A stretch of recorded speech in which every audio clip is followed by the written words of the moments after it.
মিশিগানে property tax relief প্রস্তাবটি বিতর্কের মুখে। প্রস্তাব অনুযায়ী পাবলিক K-12 স্কুলে না পড়া পরিবারের জন্য স্কুল তহবিলের অংশ থেকে আংশিক বা পুরোপুরি ছাড় দেওয়া হবে।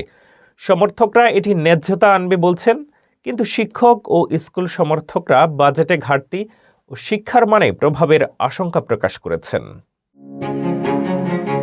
মার্কিন অঙ্গরাজ্য মিশিগানে একটি নতুন প্রপার্টি ট্যাক্স রিলিফ প্রস্তাব ঘিরে শুরু হয়েছে ব্যাপক বিতর্ক। প্রস্তাব অনুযায়ী যেসব পরিবারের কোনো সন্তান পাবলিক K-12 স্কুলে পড়ে না, তারা স্কুল তহবিলের জন্য নির্ধারিত সম্পত্তি করের অংশ থেকে আংশিক বা পুরোপুরি ছাড় পেতে পারে।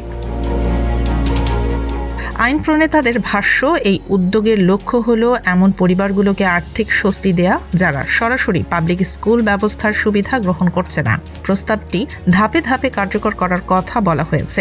2027 সাল থেকে ছাড় শুরু হয়ে 2031 সালের মধ্যে পূর্ণ ছাড় দেওয়ার পরিকল্পনা রয়েছে। তবে এই প্রস্তাবের বিরুদ্ধে শিক্ষক সংগঠন ও পাবলিক স্কুল সমর্থকরা উদ্বেগ প্রকাশ করেছেন। তাদের মতে, প্রপার্টি ট্যাক্স থেকেই স্কুলগুলোর একটি বড় অংশের অর্থ আসে। ফলে এই ছাড় কার্যকর হলে স্কুল বাজেটে বড় ধরনের ঘাটতি তৈরি হতে পারে, যা শিক্ষার মান ও কর্মসংস্থানের নেতিবাচক প্রভাব ফেলবে।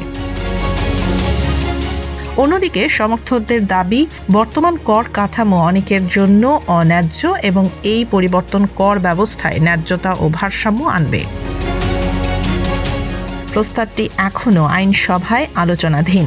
চূড়ান্ত অনুমোদন পেলে এটি মিশিগানের শিক্ষা ও কর ব্যবস্থায় গুরুত্বপূর্ণ পরিবর্তন আনতে পারে।